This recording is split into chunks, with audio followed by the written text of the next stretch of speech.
तो कैसे हैं बच्चों? मैं कुमार रुपेश आप लोगों के लिए लेकर आ गया हूँ एनसीईआरटी साइंस के क्लास 9 का फर्स्ट चैप्टर, जहाँ पे आज हम लोग पढ़ने वाले हैं entering the world of secondary science. आप लोगों का जो एनसीईआरटी का न्यू सिलेबस के अकॉर्डिंग जो भी बुक इंट्रोड्यूस हुआ है, उसमें जो आपका बुक का नाम है वो है एक्सप्लोरेशन, है ना। इट मीन्स कि हम अब साइंस से जुड़े हुए जितने भी फैक्ट्स हैं, अब हम उनको एक्सप्लोर कर रहे हैं, है ना। और अब जो बच्चे हैं आप सभी, वो सभी सेकेंडरी फेज में एंटर कर रहे हैं, है ना। क्लास 9th और 10th में, है ना, यानी सेकेंडरी में आ रहे हैं।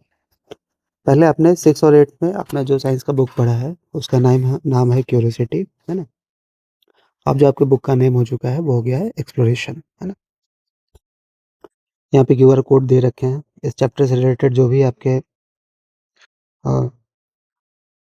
एडिशनल चीज़ें हैं, फैक्ट्स है, वो आप क्यूआर स्कैन करके आप देख सकते हैं, ठीक है। तो चलिए आगे बढ़ते हैं अब। In the middle stage science invited you to be curious. अब इस मिडिल एज में आकर साइंस जो है आपको इनवाइट कर रहा है क्यूरियस बनने के लिए, है ना। चीज़ों को ऑब्जर्व करने के लिए, और जो वर्ल्ड है ना, मतलब इनको हम क्लोजली, बहुत नज़दीक से हम इनको ऑब्जर्व करेंगे टू आस्क क्वेश्चन, ताकि आप जो है क्वेश्चंस को पूछ सकें and find out how things works. अब आपको ये भी ढूंढना है कि चीज़ें कैसे काम करती है।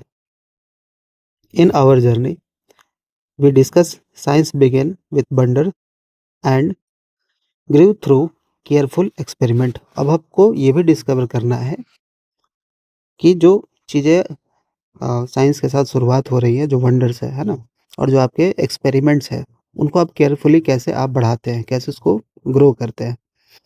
We connected ideas across the world of the living and non living. Means कि जो भी लिविंग थिंग्स यानी बायोटिक, और नॉन लिविंग थिंग्स यानी अबायोटिक, इनके अक्रॉस जो भी आइडियाज़ है ना, जो भी चीज़ें हैं वो एक दूसरे से कनेक्टेड है ना। तो इस वर्ल्ड में हम देखते हैं कि दो ही चीज़ें पाई जाती हैं, एक बायोटिक और दूसरा अबायोटिक। इट मीन्स कि लिविंग थिंग्स और non living things. As you enter secondary stage, जब आप सेकेंडरी स्टेज पे पहुंच रहे हैं, this journey continues but with an emphasise on deep exploration. लेकिन क्या है कि अब आपको जो है सिर्फ क्यूरियस बनने से काम नहीं चलेगा, आपको चीज़ों को अच्छे तरीके से एक्सप्लोर भी करना होगा, ताकि जो है आपका कॉन्सेप्ट अच्छे से बिल्ड हो सके और चीज़ों को आप एम्फेसाइज कर सके, अपने नॉलेज को, है ना, अपने जर्नी को कंटिन्यू कर सके आगे, और साइंस से रिलेटेड जितने भी टर्म्स है उसको बहुत अच्छे से सीख पाए। साइंस इज नॉट ओनली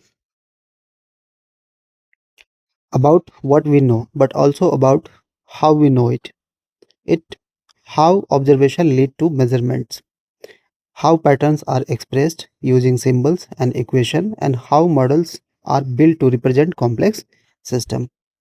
अब हमको इन सब चीज़ों के बारे में भी जानना है, जहाँ पे हम ये ऑब्जर्व करेंगे, है ना, कि कैसे मेजरमेंट्स होते हैं, है ना, जो पैटर्न्स है इनको कैसे एक्सप्रेस करना है यूजिंग सिंबल्स एंड इक्वेशंस के थ्रू, and how models are built to represent complex system, यानी किसी भी कॉम्प्लेक्स सिस्टम को समझाने के लिए, एक्सप्लेन करने के लिए हम किस तरीके से अपने मॉडल्स को बिल्ड कर सकते हैं, है ना, उनके बारे में, ठीक। And how ideas are tested, और जो आपके आइडियाज हैं उनको कैसे टेस्ट किया जाएगा। ऑफ्टन रिवाइज, है ना, बार बार आप उसको कैसे रिवाइज करते हैं, एंड समटाइम्स इवन डिस्कार्टेड, या वो भी चीज़ें जो बेकार होती है उनके बारे में भी, है ना। In our secondary stage textbook of science exploration, we will look more closely, think more carefully, and find out how scientific ideas help us to make sense of nature, technology, and our place within them। यानी अब इस stage पे जो है, जो हमारा text book है science का एक्सप्लोरेशन, हम यहाँ उन सब चीज़ों को बहुत नज़दीक से देखेंगे, बहुत सावधानी से देखेंगे, है ना। और जो साइंटिफिक आइडियाज़ हैं वो हेल्प करेंगे, ताकि हम एक सेंस क्रिएट करें, ताकि नेचर को हम कैसे समझ सकें, टेक्नोलॉजी को कैसे समझ सकें, और जो हमारे आसपास की चीज़ें हैं उनको। To reflect the approach of this textbook, the page numbers have been thoughtfully design. और जो अप्रोच है ना, इस टेक्स्ट बुक को लेकर उनका जो रिफ्लेक्शन है, जो आपके पेज नंबर्स है ना, इनको थॉटफुली डिजाइन किया गया है और इनको फ्रेम किया गया है by a magnifying glass and a compass. The magnifying glass symbolise carefully observation, यानी जो मैग्निफिकेशन के थ्रू क्या है कि आप अच्छे तरीके से इन सब चीज़ों को समझ सकते हैं, है ना, सिम्बलाइजेशन कर सकते हैं। नोटिसिंग पैटर्न्स, पैटर्न्स को नोटिस कर सकते हैं। And paying attention to what might otherwise be missed, यानी आपके लिए एक अटेंशन भी ग्रैब करेगा, ठीक है, पैटर्न्स को भी समझने में हेल्प करेगा ये जो बुक है ना, आपके कॉन्सेप्ट को भी बिल्ड करेगा। एंड अदरवाइज क्या होगा कि ये चीज़ें छूट जाएंगे, ठीक। The compass remind us that exploration also need direction, है ना। तो हमने देखा है कि जो मैग्नीफाइंग ग्लास होता है, ये चीज़ों को बहुत ही ज़्यादा हम वाइडली मॉनिटर करते हैं, है ना।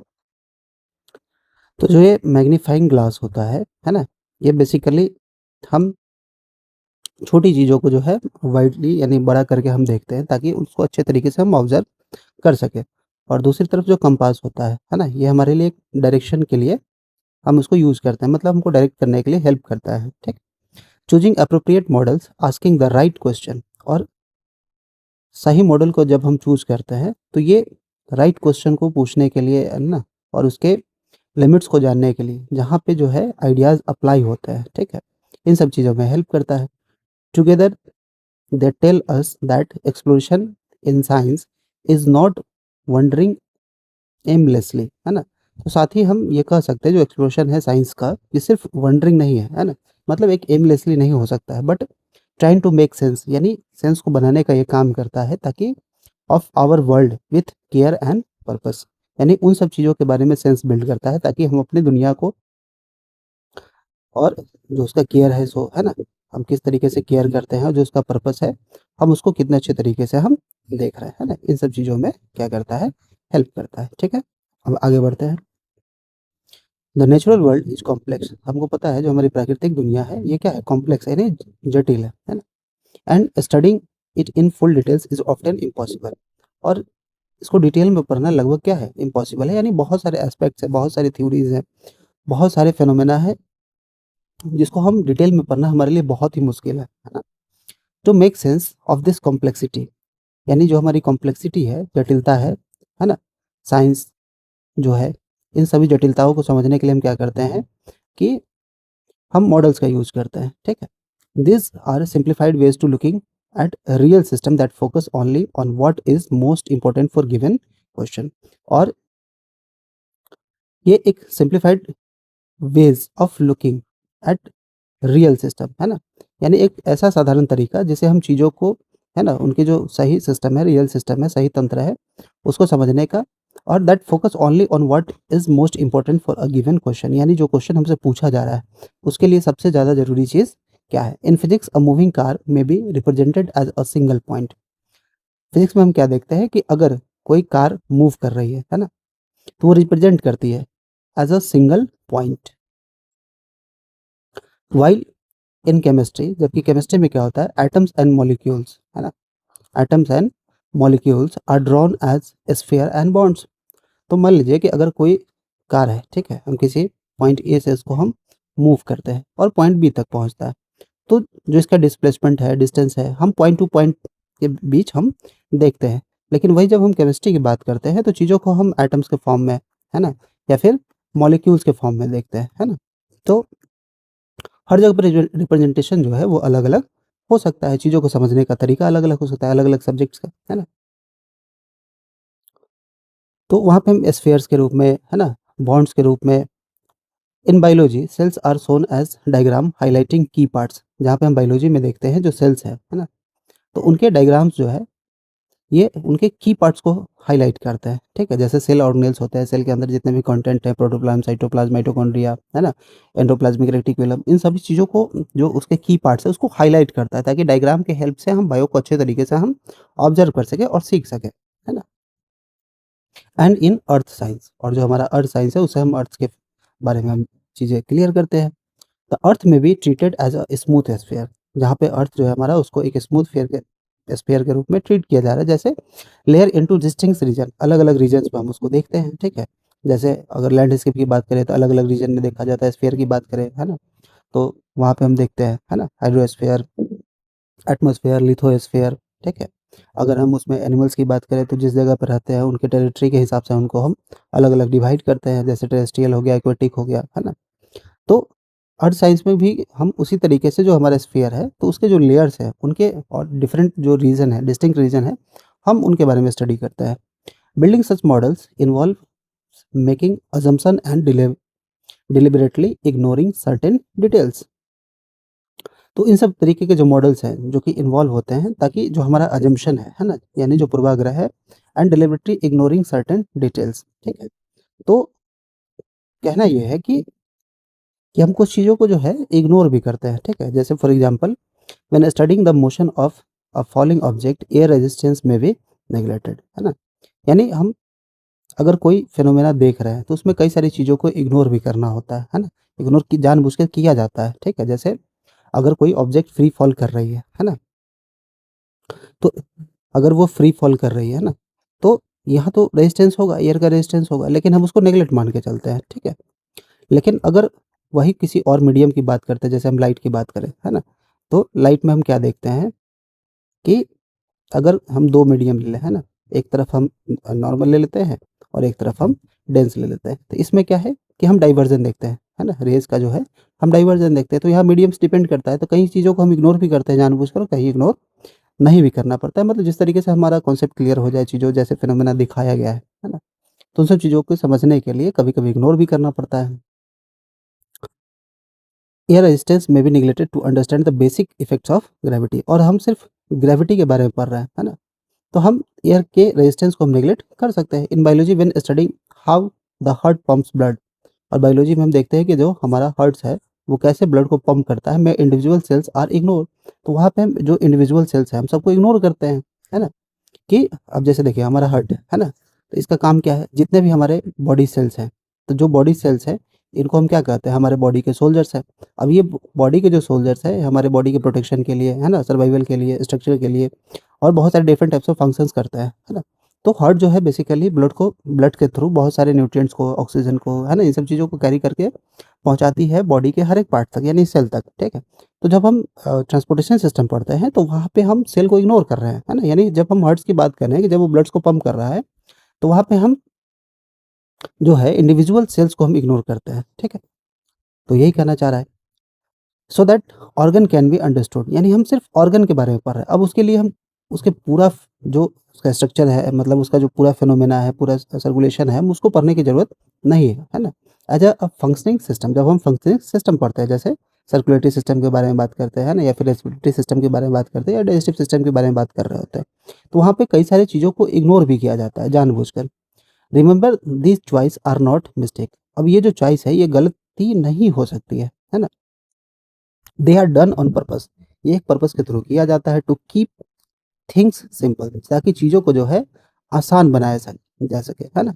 But still allow us to find answer to what we are looking for, लेकिन ये हम फिर भी ये हमको इस चीज़ के लिए अलाउ कर रहा है कि हमको इनके आंसर्स को ढूँढना है ना? जिसके लिए हम इसको देख रहे हैं, चाहे उन चीज़ों को हम पढ़ रहे हैं, ठीक है? यहाँ पे एग्ज़ाम्पल के फॉर्म में हमको समझाया गया है। जैसे कि a cricket shot, thinks a cricketer sorry thinks a cricket ball being hit for a six, you want to make simple model, what details you would include. मान लीजिए कि जब कोई भी सिक्स लगता है ना? क्रिकेट बॉल को जब हम हिट करते हैं सिक्स के लिए, तो वहाँ पे जो है हम we want to make a simple model, ठीक है? तो आंसर इसका दिया गया है कि we must ask, will the ball cross the boundary without hitting the ground first? Or for the things like the brand of the bat and the color of the ball, the amount of the grass on the field will make no difference, है ना? अब मान लीजिए कि कोई भी batsman जो है बैटर जो है, अगर वो बॉल को हिट करता है ना? तो वो सीधे वहाँ से क्या होता है कि इसका डायग्राम बना के दिखाता। जैसे वो सीधे बॉल हिट करता है और सीधे बाउंड्री रोप के बाहर जाके गिरता है ना? तो हम वहाँ ये देखते हैं, जैसे अंपायर चेक करता है, एक बार क्रॉस चेक करता है कि अगर बाउंड्री रोप जो है उसके अगर नज़दीक गिर रहा है ना? तो उसको क्रॉस चेक किया जाता है कि बाउंड्री के पहले गिरा है ना? कि बाउंड्री के बाद गिरा है। अगर वो बाउंड्री से पहले गिरेगा, है ना? तो वो 4 हो जाएगा। अगर वो बाउंड्री के बाद गिरा है तो वो 6 हो जाएगा। लेकिन इन सब चीज़ों में हम बैट्समैन का बल्ला नहीं देख रहे होते हैं, है ना? बॉल का हम कलर नहीं देख रहे होते हैं। उस ग्राउंड पे कितना ग्रास है ना? वो पिच कैसा है ना? पिच की क्वालिटी क्या है, ठीक है? टर्फ है ना? या पाटा विकेट है, तो उन सब चीज़ों की बात नहीं करते हैं। हम सिर्फ़ ये देख रहे हैं कि जो बैटर ने जो 6 लगाया है, हम सिर्फ़ उसके बारे में बात कर रहे होते हैं और बाकी चीज़ों को हम इग्नोर करके चलते हैं, है ना?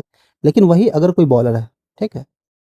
अगर कोई बॉलर है, तो उसके माइंड में ये होता है कि वो सबसे पहले पिच को ऑब्ज़र्व करता है, ठीक है? पिच के अकॉर्डिंग वो अपने बॉल को पिच करता है ना? कि किस जगह पे बॉल डालना है, कैसे हमको बॉलिंग करनी है। तो उसके लिए जो है, जो ये पिच है ना? जहाँ पे बॉल पिच करता है, ये मोस्ट इम्पोर्टेंट पार्ट हो जाता है। कैसे बॉल वो डिलीवर करेगा यहाँ से पिच होने के बाद, वो बैट्समैन को रीच करेगा। तो ये बॉलर के लिए एस्पेक्ट्स है, लेकिन बैट्समैन के लिए एस्पेक्ट्स क्या है कि किस तरीके से वो बॉल आ रहा है, किस तरीके से वो बाउंड्री के पार पहुँचा है, सिंगल ले, डबल ले, है ना? तो इसमें बहुत सारी चीज़ों को इग्नोर भी करते हैं, है ना? तो ये समझाने का प्रयास किया जा रहा है कि कुछ चीज़ें पर्पसली हम इग्नोर भी करते हैं। On the other hand, the mass of the ball and the speed and direction in which it has been hit will be very important. अब इन सब चीज़ों में ज़रूरी क्या है कि बैट्समैन क्या देखता है? बैट्समैन देखता है कि किस स्पीड से बॉल आ रहा है, किस डायरेक्शन में आ रहा है ना? कि बॉल पड़ने के बाद बाहर की तरफ जा रहा है या अंदर की तरफ आ रहा है ना? यानी स्विंग हो रहा है, उस पे भी नज़र रखता है ना? बॉल के स्पीड पे भी नज़र रखता है। It has been hit will be very important. और इन सभी चीज़ में क्या है कि किस तरीके से वो हिट करता है बॉल को, ठीक है? अगर बहुत ज़ोर से हिट करता है तो चांसेस है कि बाउंड्री के बाहर जाएगा, है ना? या फिर कट लगेगा, है ना? तो उसे आउट हो सकता है या फिर फ्लिक करने को देखेगा, पुल करने को देखेगा। तो जिस डायरेक्शन में बॉल आ रहा है वो शॉट सिलेक्ट करता है, ठीक है? तो वहाँ पे ये चीज़ें फिर ज़रूरी हो जा रही है। फिर वो नहीं देख रहा है कि हाँ, है ना? कि बाकी चीज़ें क्या है। तो कई सारी चीज़ों को इग्नोर भी किया जाता है। Air resistance, the spin off the ball. अगर कोई बॉलर बॉल स्पिन कर रहा है तो एयर रेजिस्टेंस भी मैटर करता है उसके लिए, है ना? कि अगर अपोज़िट डायरेक्शन से हवा आ रही है तो बॉल को क्या करेगा, अपोज़ करेगा, उसके मोशन को डिफेक्ट करेगा, है ना? And the stitching of the thread at seam. और जो बॉल्स होते हैं, है ना? उसके ऊपर जो थ्रेड्स होते हैं जिनको सीम कहा जाता है ना? इस तरीके से बॉल होते हैं, ठीक है? सॉरी, ये बॉल है, ठीक है? और इसके ऊपर कई सारे थ्रेड्स बने होते हैं, है ना? इस तरीके से। तो इसमें देखिएगा 2 लाइन होते हैं, ठीक? ये सीम ही डिसाइड करता है बॉल के स्विंग होने का, है ना? या फिर टर्न होने का। तो ये सीम के कारण जो है उस बॉल का पोज़ीशन तय होता है या डायरेक्शन तय होता है, ठीक? तो यही कहना चाह रहे तो बॉलर के लिए सीम जो है वो मोस्ट इम्पोर्टेंट पार्ट है। Have a smaller effect that can be ignore as a simple model, है ना? As we build more and more complex model, we add extra details for greater accuracy. अगर इन सभी चीज़ों को बहुत अच्छे से अगर हमको समझना है तो हमको और भी एक्स्ट्रा डिटेल्स की ज़रूरत होती है ना? जैसे आप देखते होंगे जो ग्राउंड्समैन होते हैं या फिर जो टेक्निकल स्टाफ्स होते हैं, वो टीम के साथ डगआउट में बैठे होते हैं और हर एक चीज़ को मॉनिटर कर रहे होते हैं, है ना? कि किस तरीके से गेम चल रहा है, किस तरीके से बिहेवियर है ना? ग्राउंड्स में बहुत सारी चीज़ों को देखा जाता है और बहुत स टेक्निकल चीज़ों को मतलब एक साथ एक्युमुलेट करके एक स्ट्रैटेजी बनाया जाता है। लेकिन उसमें क्या है कि बॉलर को सिर्फ़ बॉल फेंकने से मतलब है ना, ऐसा नहीं है। वो बाकी चीज़ों को भी देखता है, लेकिन ऐसा नहीं कि बाहर के जो टेक्नीशियन है वो सारे डिटेल्स बॉलर के ऊपर देते हैं, ठीक है? जब बीच-बीच में होता है तो बाहर से कोच के द्वारा, बाकी प्लेयरों के द्वारा उनको इन्फॉर्मेशन दिया जाता है कि इस तरीके से चीज़ें वर्क कर रही है तो आपको ऐसे काम करना है ना? तो ये सब चीज़ें हैं, जहाँ पे हम किसी भी चीज़ को समझने के लिए बहुत ज़्यादा हम डिटेल में नहीं घुसते हैं, है ना? बाकी चीज़ों को हम इग्नोर करके चलते हैं। तो फिर ये आपका एक एक्टिविटी है जहाँ पे हम मॉडल के फॉर्म में हम देखते हैं कि किस तरीके से वो काम करती है, ठीक है? आगे बढ़ते हैं। चलिए, तो आपको एक एक्टिविटी दिखा रहा है कि suppose you ride a bicycle from your school to your home, you want to model the time it takes to go home from school. मान लीजिए कि जब आपका छुट्टी हो रहा है और आप स्कूल से घर की तरफ जा रहे हैं, है ना? तो आप क्या देख रहे हैं? आप सिर्फ़ समय देखते हैं, है ना? कि कितना समय लगेगा आपको स्कूल से घर पे जाने में। What details would you keep? आप किन-किन डिटेल्स को आप रख रहे होते हैं घर जाने के लिए? तो कह रहा है कि आप किन सब चीज़ों को इग्नोर करते हैं। Suggest why ignoring some details में एक्चुअली यूज़फुल। तो कुछ ऐसे डिटेल्स भी हैं, सजेस्ट करिए, है ना? जिनको आप इग्नोर करते हैं, वो एक्चुअली में यूज़फुल हो सकता है। तो जब आप घर की तरफ निकलते हैं तो आपका एक ऑब्वियस सी बात है कि बच्चा स्कूल से जब छूटता है तो सबसे पहला टारगेट होता है कि कितने जल्दी हम घर पहुँचे। तो उसके लिए जो आप मॉडल रखते हैं माइंड में वो क्या है? टाइम, है ना? कि हम कितना जल्दी घर हमको पहुँचना है और किन-किन चीज़ों को आप इग्नोर करते हैं और आपका क्या-क्या कौन-कौन से यूज़फुल मॉडल्स हैं जिसको आप माइंड में रखते हैं और किन-किन चीज़ों को इग्नोर करते हैं। As you explore science more deeply, you will notice that it uses language in a very careful and precise, है ना? जब हम साइंस को एक्सप्लोर एक्सप्लोर कर रहे होते हैं ज़्यादा डीपली, तो आप ये नोटिस करते हैं that is language is very careful, यानी जो भाषा है ये बहुत ही क्या है? केयरफुली एंड प्रिसाइज, मतलब एकदम सही-सही रखा जाता है। Many words that we use in everyday day life such as force, work, cell, reaction have a specific meaning in science. कुछ ऐसे वर्ड्स हैं जो अपने एवरीडे लाइफ में यूज़ करते हैं जैसे फ़ोर्स, है ना? वर्क, सेल और reactions have a specific meaning in science, जिनका एक खास जो है मतलब होता है साइंस में। These meanings are often very specific because scientific ideas must be communicated clearly and तो कभी-कभी ये जो मीनिंग्स होते हैं बहुत ही स्पेसिफिक होते हैं because scientific ideas must be communicated, जहाँ पे जो हमारे साइंटिफिक आइडियाज़ हैं, है ना? इनको अच्छे तरीके से कम्युनिकेट किया जा सके क्लियरली एंड अमेम्बिगुअसली, सॉरी, अमेम्बिगुअसली। इसका मतलब होता है कि क्लियरली किसी भी चीज़ों को देखना, है ना? मतलब जो जिन चीज़ों के बारे में हमको जानना है सिर्फ़ पर्टिकुलर उन चीज़ों के बारे में हम जान सकें, है ना? To allow scientists across the world to describe observation complex sorry for fumble to allow scientists across the world to describe observation, compare results, and build ideas together. Science uses a shared language of these specific terms.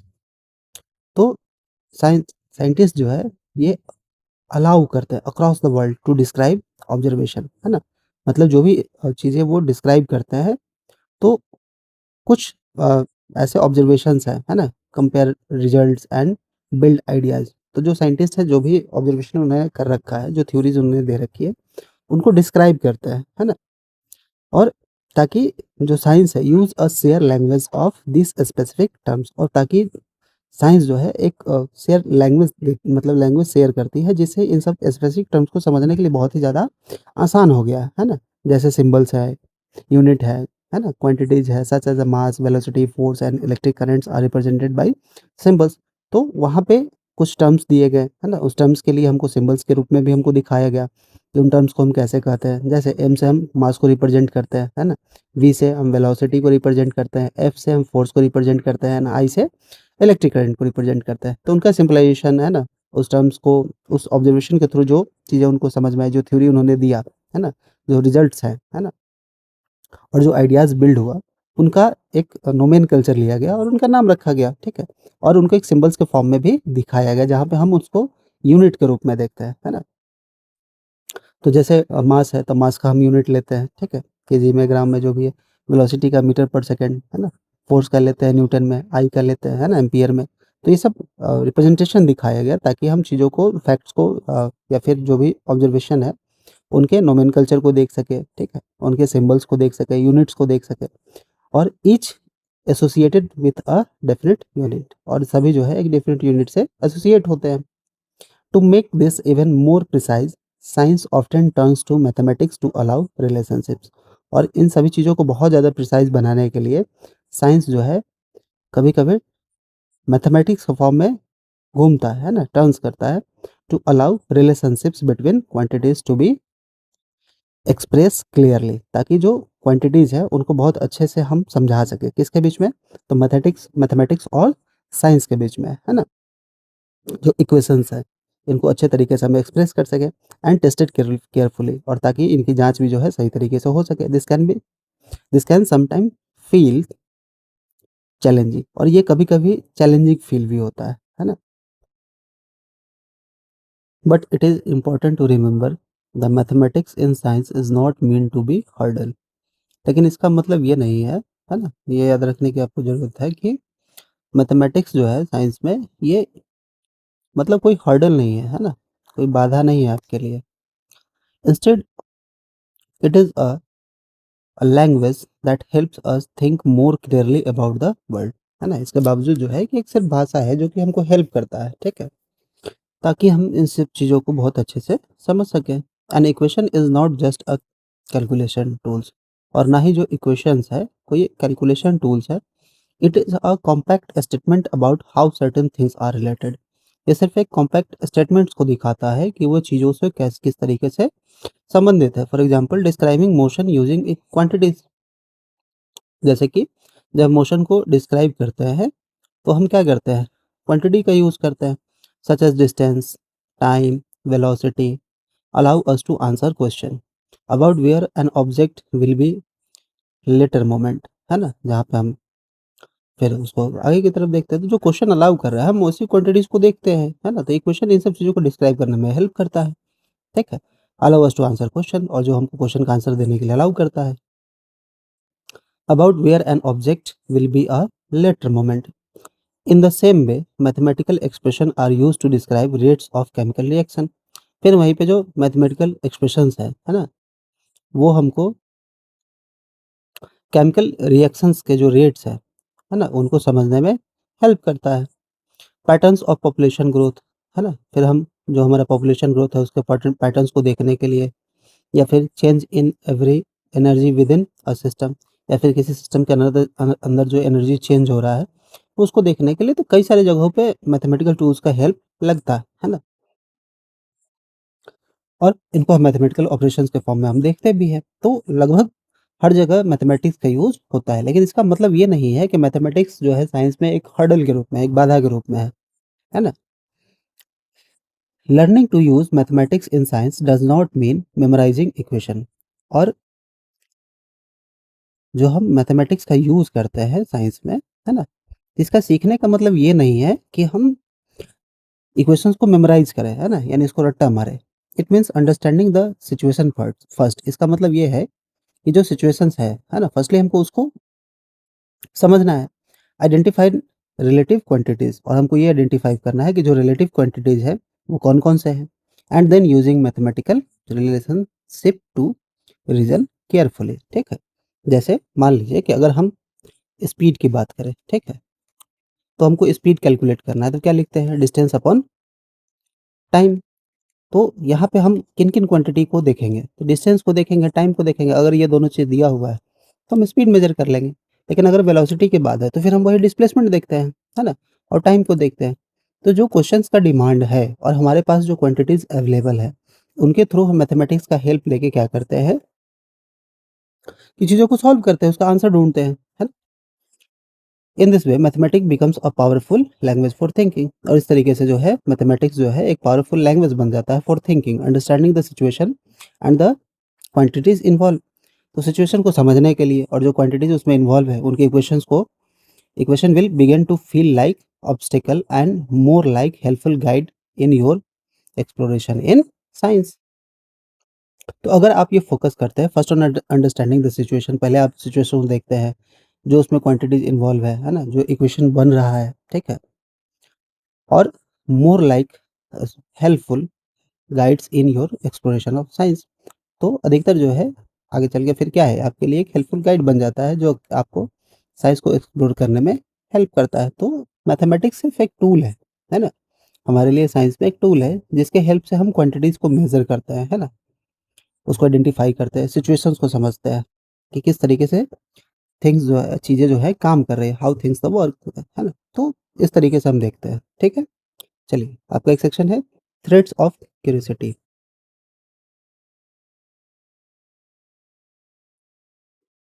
Why the speed of light denoted by C. यानी जो speed of light है, हम उसको सी symbol से क्यों denote करते हैं? Scientific symbol often come from history. जो भी साइंटिफिक सिंबल है, वो हिस्ट्री से आया है and are based on international agreement, not necessary abbreviation of convenience, है ना? ये एक इंटरनेशनल एग्रीमेंट है। ये नहीं है कि हम कन्वीनियंस के बेस पे जो है हमने इसका सिंबल रख दिया, है ना? For example the speed of light is usually denoted by the symbol C. तो यूजुअली जो है हम बहुत सारे सिंबल्स देखते हैं, ऐसा नहीं कि हम सबके लिए अलग-अलग सिंबल्स देखते हैं, तो बहुत सारे सिंबल्स हैं। Since it come from the Latin word, है ना, सेलेरिटस, मीनिंग स्पीड, है ना? तो सेलेरिटस का मतलब है कि speed.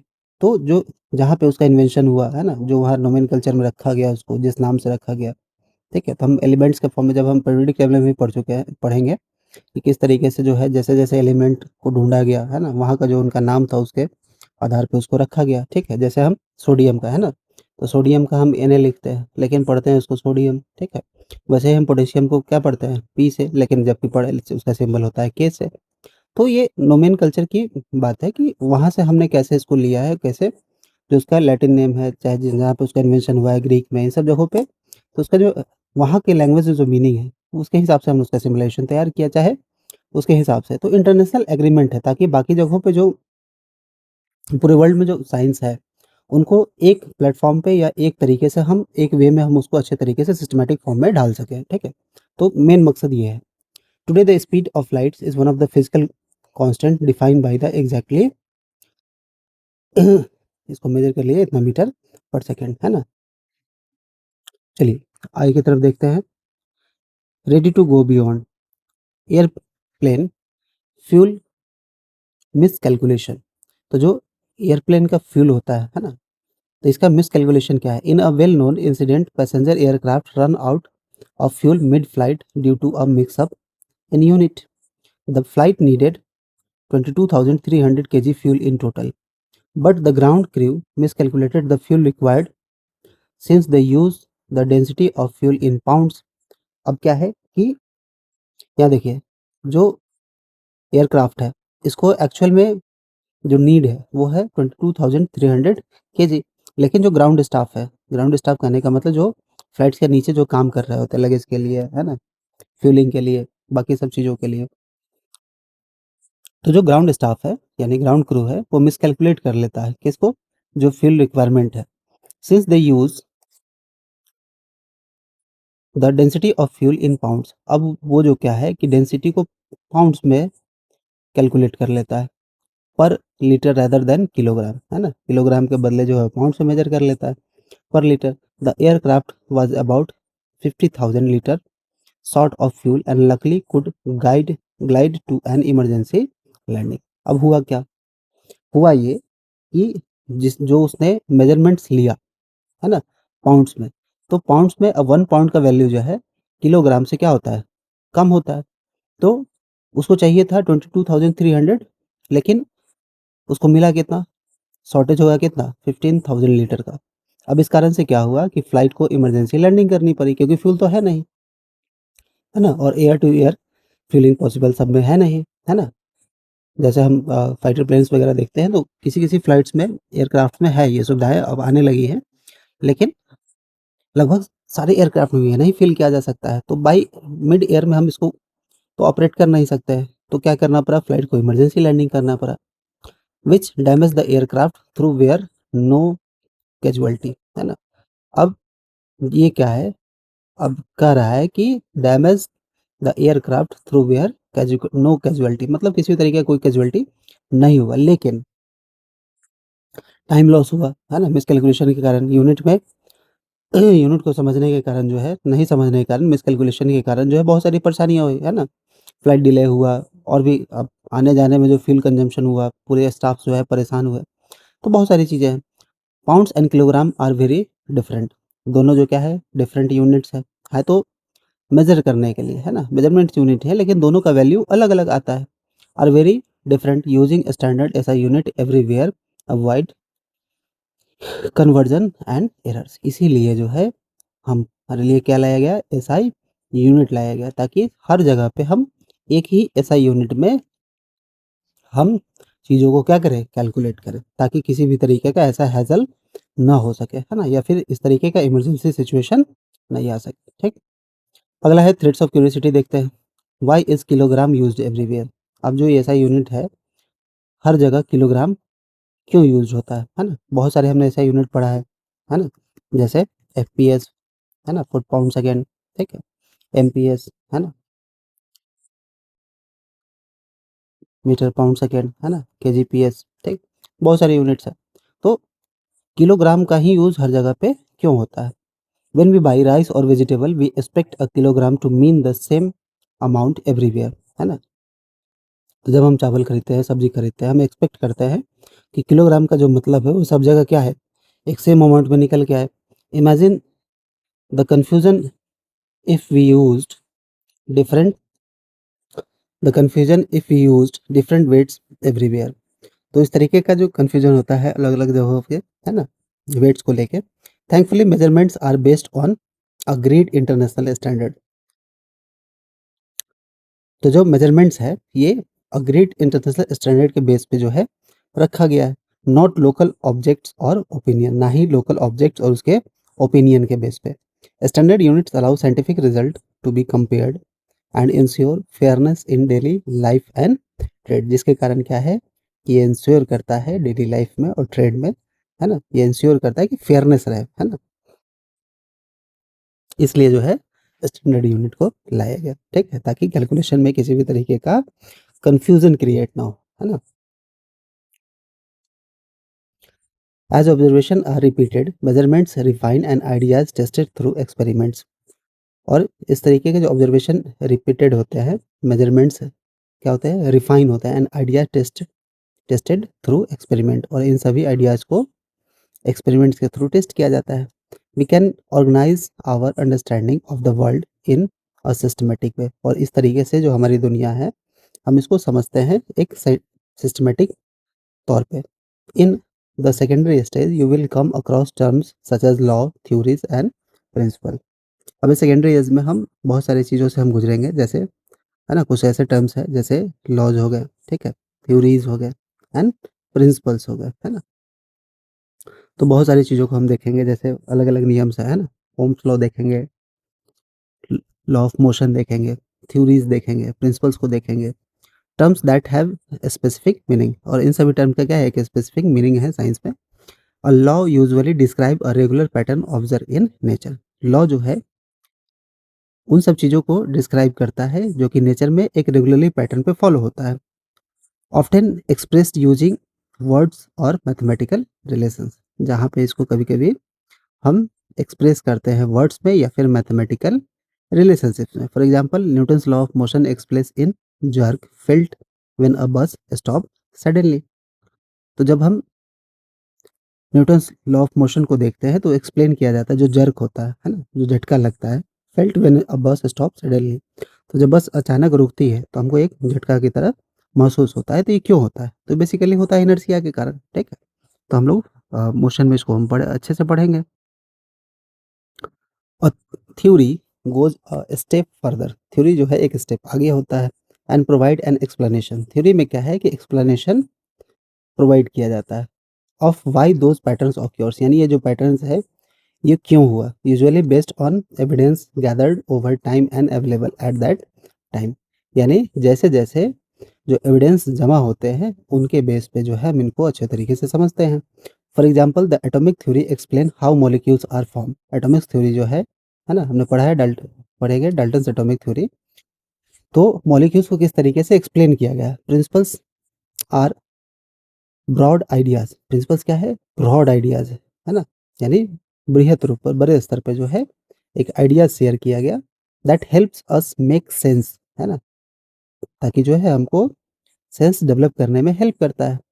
In a given situation, जिस सिचुएशन दिया गया है, for example principle of conservation of energy, है ना, यानी ऊर्जा का संरक्षण का जो सिद्धांत है, being applied when climbing up stairs, है ना, इसको हम तब अप्लाई करते हैं, मान लीजिए जब अप्लाई कर रहे हैं कि जब हम स्टेयर्स पे क्लाइंब करते हैं। Do remember that in science a theory does not mean a guess और एन अनटेस्टेड आइडियाज, ठीक है? तो एक बार थोड़ा हम प्रिंसिपल्स को देख लेते हैं, है ना? जैसे मान लीजिए कि आपको समझाया गया है कि कंजर्वेशन ऑफ एनर्जी, ठीक है? तो हमने पढ़ा है कि जो एनर्जी होता है ना ही ये डिस्ट्रॉय होता है ना ही क्रिएट होता है, बस सिर्फ सिर्फ हम इसको एक फॉर्म में दूसरे फॉर्म में चेंज कर रहे होते हैं। तो ये है हमारा प्रिंसिपल्स, है ना? जहाँ पे जो हमारा फैक्ट्स है ये बहुत ही ब्रॉडली दिया जाता है, आइडियाज़ जो है ब्रॉड होता है ताकि हम चीज़ों को बहुत अच्छे तरीके से हम समझ जाएँ। Do remember that in science, है ना? साइंस में आपको याद होगा a theory does not mean a guess. Theory का मतलब ये नहीं है कि कोई गेस, हमने सिर्फ गेस कर लिया, एंड अनटेस्टेड आइडिया मतलब ये नहीं है कि आइडियाज़ को टेस्ट नहीं किया गया या फिर सिर्फ़ ऐसे नहीं अनुमान के तौर पे हम दे दिए कि हाँ भाई ऐसा थ्योरी है। यानी एक प्रॉपर ऑब्ज़र्वेशन है, एक प्रॉपर टेस्टेड आइडियाज़ है, कोई गेसिंग नहीं है। It is an explanation based on careful testing, और ये उसके ऊपर आधारित है जब हम उसको केयरफुली टेस्ट करते हैं, क्रिटिकल एग्ज़ामिनेशन, और उसको क्रिटिकली एग्ज़ामिन भी किया जाता है। These ideas are always open to improvement and often change, और इन सभी आइडियाज़ को ओपन रखा जाता है ताकि इसके अंदर क्या लाया जा सके, तो इम्प्रूवमेंट लाया जा सके, एंड ऑफ्टन चेंज, और उसमें बदलाव भी लाया जा सके as new evidence becomes available, और जैसे जैसे नए एविडेंस आते जाएंगे इसके अंदर बदलाव भी लाया जाएगा। दिस इज अ की feature of science that makes it reliable, और यही क्या है, की फीचर है ताकि हम इसको रिलायबल बना सकते हैं। One of the most remarkable strength of science is its ability to make prediction, और यही इनमें से एक रिमार्केबल स्ट्रेंथ है साइंस का, ताकि जो है ना, ये एबिलिटी है टू मेक प्रिडिक्शन, यानी उसको प्रिडिक्ट करने की क्षमता देती है। When laws theories and models are well established, they allow us to anticipate what will happen under new or different conditions। तो जब हम इन सभी चीज़ों को ऑब्जर्व कर लेते हैं ना, और उन सब चीज़ों को सीख लेते हैं और उनके बारे में आइडियाज़ हमारा डेवलप हो जाता है ना, लॉज के बारे में, थ्योरीज के बारे में, मॉडल्स के बारे में, है ना, तो ये अलाउ करता है एंटिसिपेट करने के लिए कि आखिर क्या होने वाला है ना, इस कंडीशंस में, या फिर किसी नए कंडीशन में, या फिर डिफरेंट कंडीशन में क्या होने वाला है, हम इसको एंटिसिपेट कर लेते हैं before we can perform an experiment, and in many cases even if we cannot perform an experiment, यानी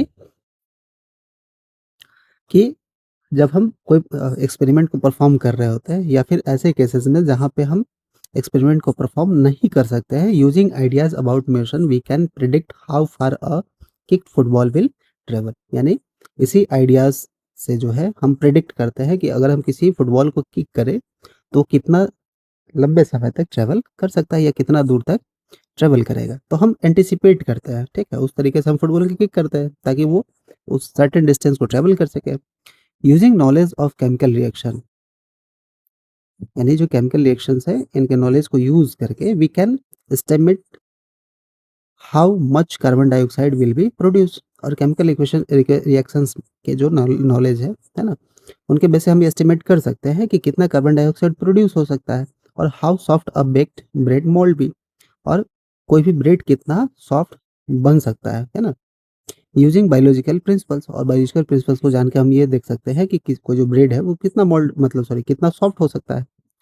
we can predict how one's breathing would change while running, फिर यही कर है, फिर हम ये प्रिडिक्ट करते हैं कि how one's breathing would change while running, तो जो हमारा ब्रीदिंग है रनिंग के दौरान वो कितना चेंज हो सकता है। Remember that this prediction are not guesses, है ना, इसको याद रखने की बात है कि जो प्रिडिक्शन है ये गेसेस नहीं है, they are reason expectation based on evidence and careful thinking, है ना, इसका जो रीजनिंग है ना, ये उसके एक्सपेक्टेशन पे बेस्ड है, जो एविडेंस और जो केयरफुल थिंकिंग है उसके आधार पे है।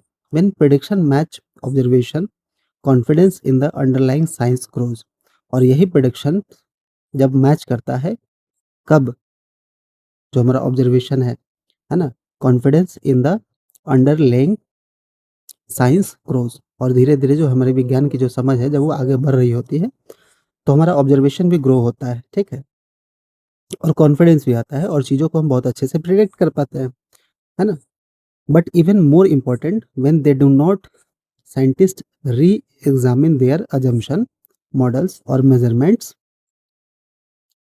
कह रहा है कि बट इवन मोर इम्पोर्टेंट, लेकिन ये और भी ज़्यादा ज़रूरी हो जाता है when they do not, scientist री एग्जामिन देयर अजम्पशन, अगर जो साइंटिस्ट है वो अपने अजम्पशन को री एग्जामिन नहीं करते हैं, है ना, मॉडल्स और मेजरमेंट्स को री एग्जामिन नहीं करते हैं।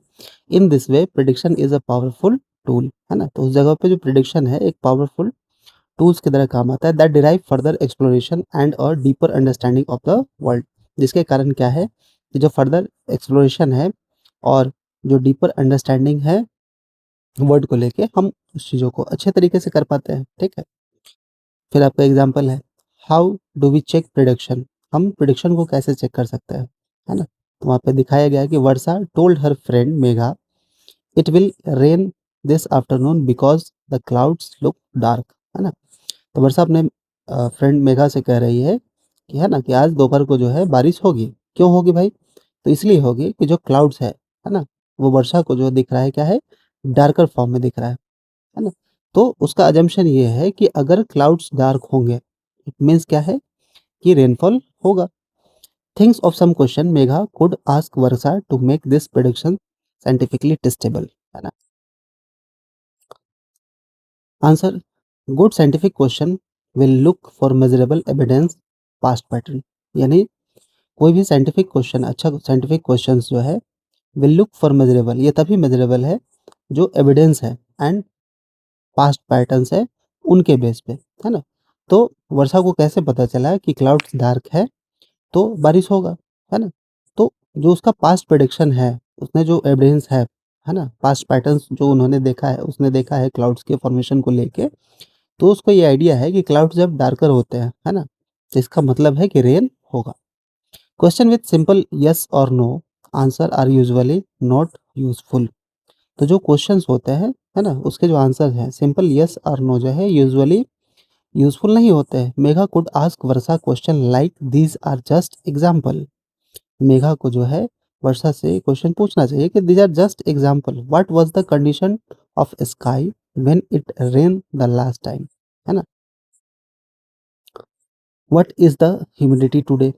What is above 80% the last time it rain, है ना? तो मेघा जो है कह रहा है कि Megha could ask Varsha question like, यानी मेघा को वर्षा से ऐसे क्वेश्चन पूछने चाहिए कि जब वो कहती है कि क्लाउड्स जो है डार्कर है तो बारिश होगी।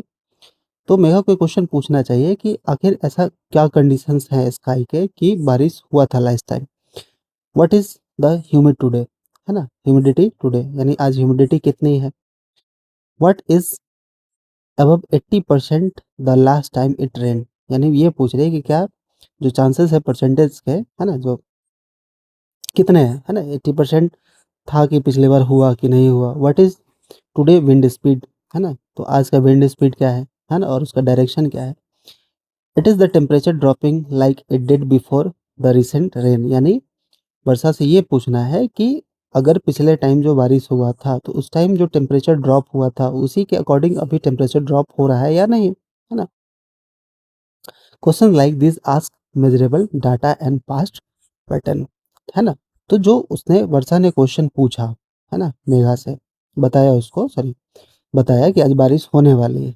तो अगर मेघा इस तरीके से फैक्ट्स के साथ अगर क्वेश्चन करती है ना, पास्ट पैटर्न के बेस पे, तो जो चीज़ें हैं वो बहुत अच्छे तरीके से क्लियर हो सकती हैं कि आखिर कितनी पॉसिबिलिटी है ना? जो प्रेडिक्शन है वो कितना सॉलिड है। तो इन सारे क्वेश्चन से जो है उसका आंसर अच्छे से मिल सकता है, which go beyond mayor clouds look dark, है ना?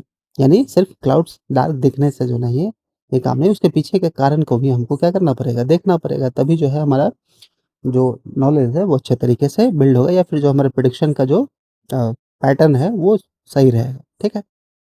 चलिए, अब आपका सेक्शन है पॉज़ एंड पॉन्डर, है ना? तो आपका एक सेक्शन दिया हुआ है पॉज़ एंड पॉन्डर, यानी किसी चीज़ को बहुत अच्छे तरीके से सावधानी से जो है केयरफुली जब हम उसके ऊपर रिसर्च करते हैं तो उसी को क्या कहते हैं, पॉन्डर कहते हैं, ठीक है? तो आपका दिया गया है, think of a prediction you or your family made recently. For example, the outcome of a cricket match was it based on evidence and reasoning or mainly on guesswork. How can scientific thinking improve such prediction, है ना? तो आपको ये करना है, ठीक? Reason to go beyond. Why do weather forecast something go wrong? अब ready to go beyond, चलिए अब कुछ पीछे चलते हैं और देखते हैं कि why do weather forecast sometimes go wrong, है ना? तो कभी-कभी हम क्या देखते हैं कि जो वेदर फ़ॉरकास्ट होता है ये हर टाइम एक्यूरेट नहीं होता है, ठीक है? आखिर ऐसा होता क्यों? Weather depends on many changing factors, ठीक? ठीक वही बात जो वर्षा कह रही है कि क्लाउड्स डार्कर होने से जो है बारिश होंगी। तो सिर्फ़ एक ही कंडीशंस नहीं है, एक ही सिचुएशन नहीं है ना? बहुत सारे ऐसे फैक्टर्स हैं जो कि रेन के कंडीशंस को चेंज कर सकते हैं। Such as temperature, pressure, humidity, wind, weather forecast measurements and models. But very tiny differences in condition can grow over time and leads to something completely different. तो बहुत सारी चीज़ें इसमें मैटर करती है, बहुत सारे ऐसे फैक्टर्स हैं जो इसको अफ़ेक्ट करती है जैसे temperature, pressure, humidity and wind, है ना? टेम्परेचर क्या है, टेम्परेचर ड्रॉप हो रहा है कि नहीं, है ना? प्रेशर क्या है, ह्यूमिडिटी क्या है यानी आर्द्रता कितनी है और विंड का नेचर क्या है। तो जो वेदर फ़ॉरकास्ट है और जो उसके मेज़रमेंट्स है और जो मॉडल्स है, ये डिफरेंट भी हो सकते हैं। किसके बेस पे? तो कंडीशंस के बेस पे कैन ग्रो ओवर टाइम, है ना? And lead to something completely different और जो इसको कंप्लीटली डिफरेंट बना सकता है। This is why forecast are usually reliable for a few hours or even a few days but less certain further into the future। ठीक है? तो ये जो फ़ॉरकास्ट होता है ये कंप्लीटली मतलब सही नहीं होता है। मतलब सही नहीं कहने का मतलब है कि एकदम एक्यूरेट नहीं होता है। ये टाइम टू टाइम जो घंटे-घंटे जो सिचुएशन बदल रहा होता है, तो ये कुछ ही दिनों के लिए, कुछ घंटों के लिए फ़ॉरकास्ट होता है ना? लॉन्ग टाइम पीरियड के लिए हम इसको नहीं कंज़्यूम करते फ्यूचर में, ठीक? Even the most successful scientific theories have limits and may fall when new conditions are explored or when measures become more precise. Such failures are not a weakness of science. तो कह रहा है कि even the most successful scientific theories have limits. तो जो most successful scientific theories हैं have limits and may fail, है ना? तो कुछ-कुछ थ्योरी क्या है जो उनकी लिमिट्स भी है ना? और कुछ फेल भी होता है when new conditions are explored. तो अगर कुछ नए कंडीशंस निकल के आए, तो वो चीज़ें बदल भी सकती है ना? And when measurements become precise या फिर जब अगर मेजरमेंट जो है वो बहुत ही प्रिसाइज़ हो, है ना? Such failure are not a weaknesses of science. इसका मतलब ये नहीं है कि जो फेलियर्स है, इसका मतलब है ये साइंस के वीकनेसेस को दिखाता है। In fact they are its greatest strength, है ना? इसके बावजूद जो है यही इसका सबसे ग्रेटेस्ट स्ट्रेंथ है। When prediction do not match observation. अगर कोई प्रेडिक्शन, है ना, ऑब्जर्वेशन को मैच नहीं करता है, scientist do not reject there ideas. इसका मतलब ये नहीं है कि साइंटिस्ट जो है उनके आइडियाज़ जो है उनको रिजेक्ट कर देगा या फिर ओपिनियन या जो उनका बिलीफ है ना, जो उनका विश्वास है ना, उसको रिजेक्ट कर देगा बट ओनली ऑन एविडेंस। सिर्फ़ और सिर्फ़ एविडेंस के बेस पे। लेकिन इसका मतलब ये नहीं है कि हम उस आइडियाज़ को ही ड्रॉप कर देंगे या फिर ओपिनियन को ही रिजेक्ट कर देंगे, है ना? ये सिर्फ़ एविडेंस के ऊपर डिपेंड करता है। No scientific theory is ever final and none is beyond questions. यानी कोई भी साइंटिफिक थ्योरी जो है, वो कभी भी फाइनल नहीं है and none is beyond question और ना ही जो है उसके क्वेश्चन के पीछे है। This openness to being corrected by nature its itself is what has allowed science to help us in understanding the world we live in, है ना? तो इसका जो ओपननेस है to being corrected by nature itself is what has allow sciences, है ना? यानी ये खुद ये कितना अलाउ करता है साइंस को कि help to understanding the world we live in, यानी उस दुनिया में जहाँ पे हम रह रहे हैं उसको समझने के लिए, है ना? चलिए अगला है थ्रेड ऑफ क्यूरियोसिटी।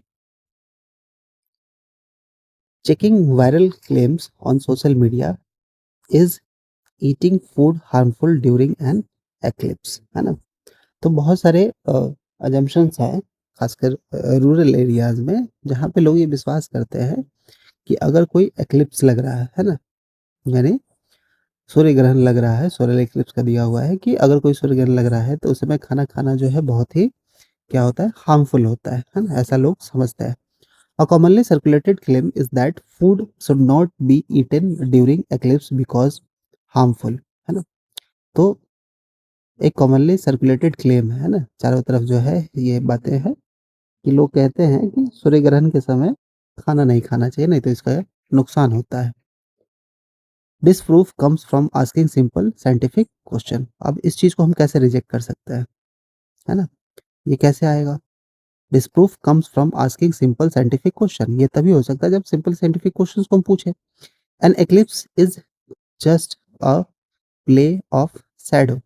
तो जो ये एक्लिप्स है वो सिर्फ एक प्ले ऑफ शैडो है जहाँ पे जो है कि अ, मून और सॉरी सन और अर्थ के बीच में मून आता है ना? तो जो सन का जो सन रेज़ है तो मून उसको क्या करती है, बीच में आने के कारण ऑब्स्टेकल के आने के कारण वो बाकी सनलाइट जो है अर्थ पे नहीं पहुंचती है, तो एक लेयर फॉर्म हो जाता है उसकी तरफ से चारों तरफ रिफ्लेक्शन का, जहाँ पे सन ढका हुआ दिखता है ना? तो इसको हम सोलर इक्लिप्स कहते हैं। इसमें टोटल सोलर इक्लिप्स को दिखाया गया है ना? टोटल सोलर इक्लिप्स करने का मतलब पूर्ण सूर्य ग्रहण, है ना? जिसमें थोड़ा भी सनलाइट जो है डायरेक्टली हमारे अर्थ पे नहीं आता है, रिफ्लेक्शन के थ्रू आएगा। But physical change occurs during eclipse, लेकिन इस दौरान क्या है कि कोई फिजिकल चेंज हुआ। Does temperature changing significantly, does food go bad, है ना? Itself sorry it is left in shadow. तो अगर हम कहें कि मान लीजिए कि ठीक है, हुआ क्या, तो जो है सोलर इक्लिप्स में हमने क्या देखा कि जो सनलाइट है वो अर्थ पे नहीं पहुंच पा रहा, डायरेक्टली नहीं आ रहा, रिफ्लेक्शन के थ्रू थोड़ा बहुत सनलाइट रहता है टोटल सोलर इक्लिप्स में। तो क्या शैडो में जाने के बाद क्या भोजन जो है क्या वो खराब हो जाता है? नहीं होता है। तो you will conclude that no physical, chemical और biological mechanism support such a claim. यानी हम इस तरीके से कह सकते हैं कि किसी भी तरीके का जो फिजिकल, केमिकल और बायोलॉजिकल मैकेनिज्म है, सपोर्ट करता है इन सारे क्लेम। बस सिर्फ एक जो है एक शैडो फॉर्म होता है ना? जैसे मान लीजिए कि लाइट के बीच में और उसके बीच में हम कोई ऑब्स्टेकल रख दें तो क्या करेगा? वो उसके रेज़ को ब्लॉक कर देगा। सपोज़ कि अगर हम इस तरफ हम खड़े हैं, है ना? और इधर से एक हम पर्दा लगा दें, ठीक? किसी रूम में, है ना? और इस तरफ बल्ब जल रहा है, ठीक? तो अगर हम कर्टेन को खींच दें, ठीक है? तो क्या होगा? तो जब हम कर्टेन को खींच देंगे तो इधर का जो लाइट है वो क्या हो जाएगा? ब्लॉक हो जाएगा। मतलब इस पार नहीं आएगा। क्यों? क्योंकि इधर क्या फ़ॉर्म हो गया? तो शैडो फ़ॉर्म हो गया, है ना? तो सेम प्रोसेस चल रहा है, यानी यहाँ पे सन है, ठीक है? बीच में हमारा मून है और ये कंप्लीटली क्या करता है? सनलाइट को क्या कर रहा है? ब्लॉक कर रहा है। तो इसको हम क्या कर रहे हैं? सोलर एक्लिप्स कर रहे हैं। तो हमारे पास यानी हमारे अर्थ पे डायरेक्टली सनलाइट नहीं आ रहा है ना? ये एटमॉस्फेयर से रिफ्लेक्शन होके, ठीक है? या फिर स्पेस से रिफ्लेक्ट होके थोड़ा बहुत हमारे अर्थ पे पहुँचता है। तो क्या शैडो में जाने के कारण, ठीक है? अब मान लीजिए कि इस पर्दे के इस तरफ अगर कोई खाना रखा हुआ है, तो क्या वो खाना खराब हो जाएगा? एक नेचुरल फिनोमेना है ना? तो एक मिथ है, ठीक है? तो इसको हम कैसे डिनाई कर सकते हैं? जब हमारे पास साइंटिफिक नॉलेज होगा, हम उन चीज़ों को समझेंगे तब, ठीक है? चलिए आगे बढ़ते हैं। As you continue your journey through science in grade 9th and 10th, जब अपने साइंस के जर्नी को कंटिन्यू करेंगे 9th एंड 10th में, you will gradually develop habits of thinking, है ना? जहाँ पे आप धीरे-धीरे, ग्रेजुअली का मतलब होता है धीरे-धीरे, अपने हैबिट्स ऑफ थिंकिंग को क्या करेंगे? डेवलप करेंगे। That are useful far beyond the classroom, यानी ये क्लासरूम के बाहर भी जो है आपके लिए यूज़फुल होगा। A helpful strategy is to first understand the situation being studied, और एक आपको हेल्पफुल स्ट्रैटेजी बनाने में मदद करेगा, जहाँ से आप चीज़ों को अच्छे तरीके से समझ सकते हैं, सिचुएशन को समझ सकते हैं, ठीक है? Then identify the question that matter, और उस क्वेश्चंस को सब भी समझ सकते हैं, पहचान सकते हैं, है ना? जो कि मैटर करता है। And finally make a rough estimate to check whether an answer make sense, और तब जाके है जो आंसर चाहिए, यानी क्वेश्चंस को जो आंसर चाहिए, है ना? उसका आप एक एस्टिमेट आंसर दे सकते हैं, है ना? जो कि एक सेंस क्रिएट करेगा, है ना? यानी एक सेंसिबल आंसर लिख सकते हैं। तब जब आपके पास अंडरस्टैंडिंग अच्छा होगा, सिचुएशंस को समझ सकते हैं, है ना? क्वेश्चन को समझ सकते हैं, आइडेंटिफाई कर सकते हैं कि क्वेश्चन क्या मैटर कर रहा है ना? किसके बारे में पूछ रहा है? आपका ऑब्जर्वेशन क्या है उसके regarding? Exact value are not always necessary, specially in the early stage of reasoning. तो हमें हमेशा एग्ज़ैक्ट वैल्यू की ज़रूरत नहीं होता है, खासकर तब जब हम अर्ली स्टेज में होते हैं ना रीज़निंग के। Often an approximate estimate is enough to tell us whether a result is reasonable और इम्पॉसिबल, है ना? जबकि जो अप्रोक्सीमेट एस्टिमेट होता है is enough to tell us, हमको ये बताने के लिए पर्याप्त होता है कि जो रिज़ल्ट है ना? वो रीज़नेबल होगा या फिर इम्पॉसिबल होगा। Learning to estimate helps you build institution, है ना? और यही जो लर्निंग है ना? एस्टिमेट्स हेल्प करता है हमारे इंट्यूशंस को बिल्ड करने के लिए, ठीक है?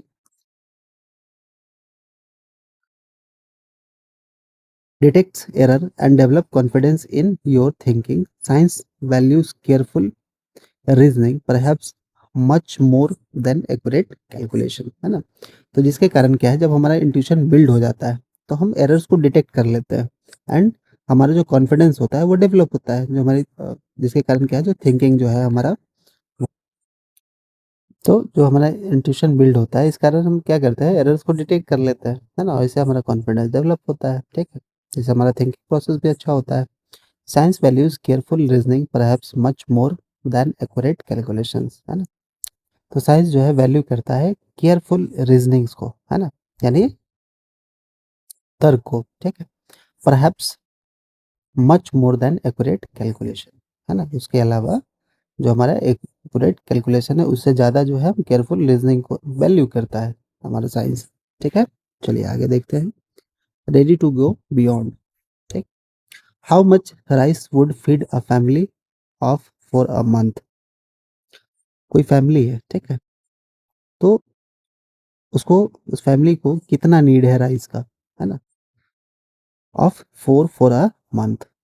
To make a rough estimate, assume that all their calories need some from rice alone. An average adults need about 2000 to 2500 calories per day. Find out how many calories 100 gram or uncooked rice provide, then cooked, and use this to estimate the daily requirement for the family, है ना? तो जो family members है उनका calorie consumption क्या है ना? तो कैलोरी कंजम्पशन कैसे निकालते हैं हम? तो जो हमारा कैलोरी कंजम्पशन है वो निकलता है, जो हमारा बॉडी वेट है, ठीक है? बॉडी वेट को हम 32 से मल्टीप्लाई करेंगे तो हमारा टोटल बॉडी का जो कैलोरीज है ना? यानी जो सर्वाइवल के लिए हमारे बॉडी को जितना कैलोरी चाहिए, है ना? वो हमारा निकलता है, ठीक है? जो भी बॉडी वेट होगा उसको 32 से मल्टीप्लाई कर देंगे तो हमारा कैलोरी कंजम्पशन निकल जाएगा। कैलोरी कंजम्पशन मीन्स जो हमारा बॉडी को जितना रिक्वायरमेंट है कैलोरीज का, है ना? जिससे वो लाइफ प्रोसेस को प्रोसेस कर सके, है ना? हमारे बॉडी को रन कर सके, वो कहलाता है कैलोरी कंजम्पशन, ठीक है? तो यहाँ दिखाया गया है कि 2000 से 25 सॉरी, हाँ, 2500 कैलोरीज जो है, kilo calories per day. Find out how many calories 1000 gram of uncooked rice provide when cooked, and use this to estimate the daily requirement for the family. यानी हर एक लोग का मिला के देखेंगे, है ना? कि अगर 100 ग्राम के हिसाब से जो है अनकुक्ड राइस कितना कैलोरी प्रोवाइड कर सकता है और फैमिली के लोगों का जो एस्टिमेट है, रिक्वायरमेंट है, हम उसको फुलफिल कर पा रहे हैं कि नहीं। The aim is not to get an exact number. हमारा एम ये नहीं है कि हम एग्जैक्ट नंबर निकालें, हमको एक एवरेज वैल्यू चाहिए, but to check whether the answer make sense, as 100 gram for a month is clearly too little. अगर हम पूरे मंथ की बात करें तो 100 ग्राम बहुत कम ही होगा। While a few tons is far too much, अगर हम टन्स में ले लें तो बहुत ज़्यादा हो जाएगा, है ना? तो ये such estimation helps connect science to everyday questions about food and resources. इस तरीके के जो एस्टिमेशन है ये हमको हेल्प करता है, जो हमारे एवरीडे क्वेश्चंस है ना? उससे साइंस को कनेक्ट करता है ताकि हम उन सब चीज़ों के बारे में क्वेश्चन कर सकें, जैसे हमारा फूड है, रिसोर्सेज है। And so why approximate reasoning is an important scientific skill. और जो अप्रोक्सीमेट रीजनिंग है ये एक इम्पोर्टेंट साइंटिफिक स्किल क्यों है? क्योंकि हम डे टू डे लाइफ में हम क्या करते हैं, इस तरीके का अप्रोक्सीमेशन हम कर रहे होते हैं। क्यों? जैसे सपोज मान लीजिए कि आप कुछ भी है, जैसे फॉर एग्जांपल आपको एक पॉकेट मनी मिला, है ना?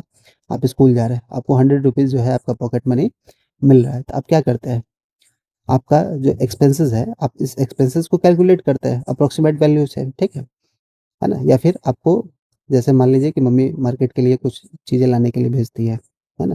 तो जब आप मार्केट जाते हैं तो वेजिटेबल्स लाना है, ठीक?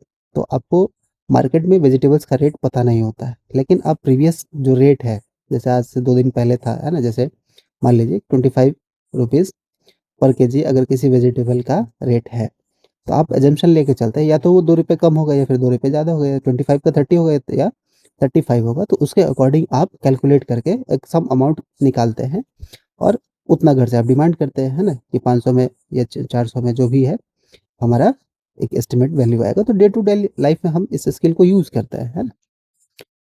तो ये एक रीज़निंग है ना? इस रीज़निंग के थ्रू क्या करते हैं, हम कैलकुलेट करते हैं, तो एक साइंटिफिक स्किल है और ये होना चाहिए हर एक बच्चों के पास, ठीक है? और आप डे टू डे लाइफ में करते भी हैं, है ना?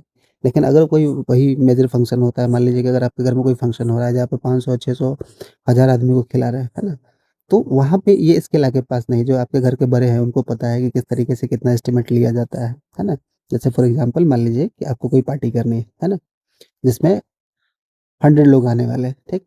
अब उसमें क्या है, आपको लोगों को खिलाना है, ठीक है? एज़ सिंपल हम मान लें कि अगर हम तो एक एवरेज व्यक्ति जो है 150 से 200 ग्राम, है ना? अगर हम चिकन कर रहे हैं या फिर कोई नॉन-वेज का आइटम कर रहे हैं, तो कोई भी एक ऑन एवरेज व्यक्ति जो है इतना ही कैरी कर सकता है, इतना ही खा सकता है ना? 100 150 टू 200 ग्राम तक। तो इसे हम इसको कैलकुलेट कर लेंगे कि अगर एक आदमी इतना खा रहा है ना? तो इसे हम इसको मल्टीप्लाई कर लें 200 के एवरेज से, है ना? तो 100 इंटू 200 कर लें, ठीक? तो इसे आप मल्टीप्लाई कर लीजिए, कितना हो जाएगा? हो जाएगा 20,000 ग्राम, ठीक? अब ये 20,000 ग्राम से हम क्या करेंगे, इसको डिवाइड करेंगे, कितने लोग हैं, है ना? तो उसके क्योंकि हमने ग्राम में निकालना है, तो हमको केजी में निकालना है, ठीक है? तो हम इसको डिवाइड करेंगे, ठीक? तो डिवाइड करने के बाद क्या आ जाएगा, तो हमारे पास आएगा 20 केजी, यानी 100 लोगों को नॉनवेज खिलाने के लिए हमको कितना क लगेगा, 20 केजी, ठीक? तो एक तरीके की स्किल ही है ना? एक साइंटिफिक स्किल है जिससे हम चीज़ों को, हमारे लिए जो रीज़निंग आसान हो जाती है, चीज़ों को आसान बना देती है, ठीक? चलिए आगे बढ़ते हैं। फिर आपका एग्ज़ाम्पल दे रखा है, estimate how many litres of air you breathe in 1 day. आपको ये एस्टिमेट करना है कि आप कितना लीटर एयर आप ब्रीथ करते हैं एक दिन में। Start by estimating how many breath you take per minute and the volume of one breath. Your aim is not to find exact number, है ना? तो आपको ये एस्टिमेट करना है कि आप एक दिन में कितना लीटर एयर ब्रीथ करते हैं, ठीक है? तो उसके लिए क्या करना है, पहले हमको ये देखना है कि how many breath you take per minute. तो ये एस्टिमेशन कैसे निकलेगा, तो पहले हम ये देखेंगे कि हम पर मिनट कितना ब्रीथ करते हैं and the volume of one breath, और एक ब्रीथ में कितना वॉल्यूम निकल के आता है। तो यहाँ जो आपका एम है, वो एम एग्जैक्ट नंबर फाइंड करने का नहीं है। हमको क्या चाहिए, अप्रोक्सीमेट वैल्यू चाहिए, बट अ रीजनेबल एस्टिमेट, है ना? कितना होना चाहिए, एक रीजनेबल एस्टिमेट। जैसे अभी हमने देखा कि 4 लोगों की फैमिली है और उसको हम ग्राम में ले लें तो वो भी पॉसिबल नहीं है ना? वो भी एक्यूरेट नहीं है। या फिर हम उसको टन में ले लें तो फिर हमारे लिए बहुत ज़्यादा नंबर हो जाएगा। मतलब जो नियर बाई वैल्यू आता है ना? उसको हम एस्टिमेट वैल्यू कहते हैं। तो चलिए इसका दिखाया गया है कि मान लीजिए कि अगर आप रेस्ट में हैं, तो about 12 to 15 breath a minute, आप 12 से 15 बार साँस लेते हैं। And there are 60 into 24, total कितना मिनट्स होते हैं, यानी 24 घंटे में टोटल इतने मिनट्स होते हैं। तो इसके हिसाब से अगर हम कैलकुलेट करें तो हमको 12 या 15 से मल्टीप्लाई करेंगे, तो एक दिन में हम इतना बार ब्रीथ करते हैं। सो वी टेक रफली 80 टू 22,000 ब्रीथ, मतलब रफली जो है हम 18 से 22,000 सांसें हम एक बार में लेते हैं, ब्रीथ करते हैं। About 20,000 breaths a day. We also need find the volume. अब तो ये निकल गया कि हम पूरे 24 घंटे में कितना बार ब्रीथ कर रहे हैं। अब हमको चाहिए कि एक ब्रीथ में मेरा वॉल्यूम कितना है एयर का, है ना? One way to estimate this is to think, that is take about 4 to 5 breath to fill the typical rubber property of balloon। अब आप कैसे निकालिएगा? तो आप निकालिएगा कि जैसे 4 से 5 ब्रीथ में आप क्या करते हैं, जो टिपिकल रबर पार्टी बलून होता है, आप जब इसको फुलाते हैं, है ना? तो 4 से 5 बार हमको ब्रीथ आउट करना होता है, तब जाके ये फूलता है।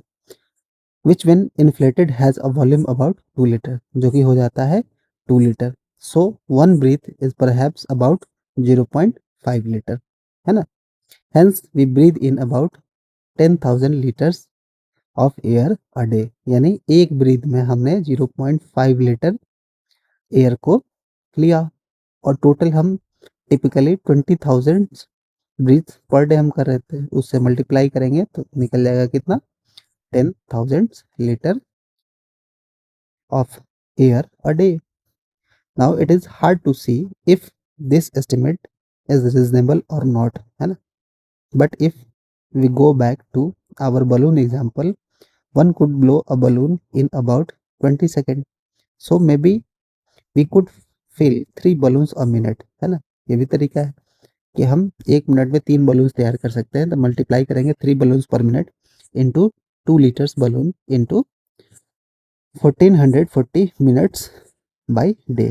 तो इससे हमारा निकलेगा about 8,640 litres, which for estimation purpose is reasonably close to our estimate of 10,000 litre, है ना?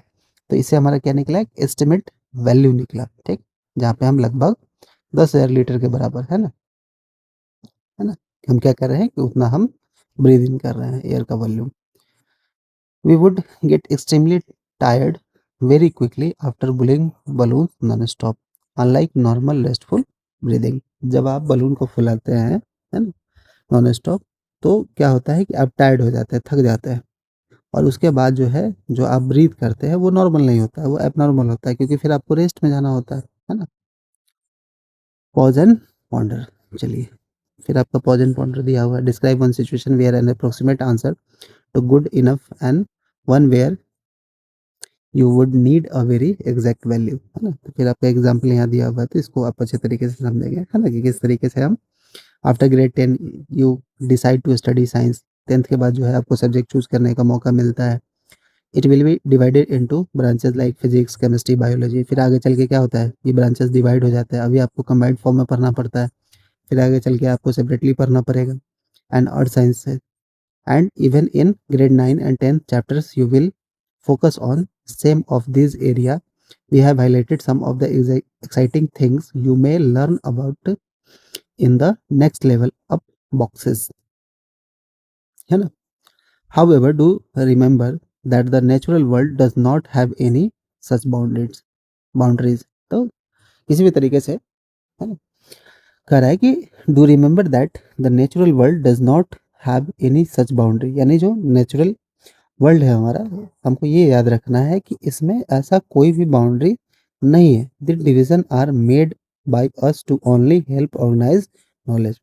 तो इसको इस तरीके से बनाया गया इस डिवीजन को, ताकि जो हमारा नॉलेज है इसको हम अच्छे तरीके से ऑर्गेनाइज कर सके। जिस तरीके से जो आपका थिंकिंग लेवल, है ना, ऑब्जर्वेशन लेवल बिल्ड होता है, कॉन्सेप्ट आपका क्लियर होते जाता है, वैसे धीरे धीरे आप अपने नॉलेज को इन्हेंस करते हैं, है ना, और एक ऑर्गेनाइज फॉर्म में आप उसको पढ़ते हैं। They are not independent of each other.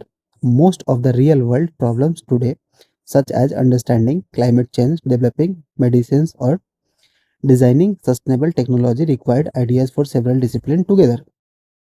तो कह रहा है कि most of the real world problem, जो भी हमारे रियल वर्ल्ड प्रॉब्लम्स है आज के दिन में, सच एज अंडरस्टैंडिंग क्लाइमेट, जैसे मान लीजिए कि हम किसी क्लाइमेट को हम कैसे समझते हैं, क्लाइमेट चेंज को, है ना। डेवलपिंग मेडिसिन्स, किस तरीके से मेडिसिन्स को बनाया जाता है ना, और डिजाइनिंग सस्टेनेबल टेक्नोलॉजी, और किस तरीके से सस्टेनेबल टेक्नोलॉजी को डिजाइन किया जा रहा है।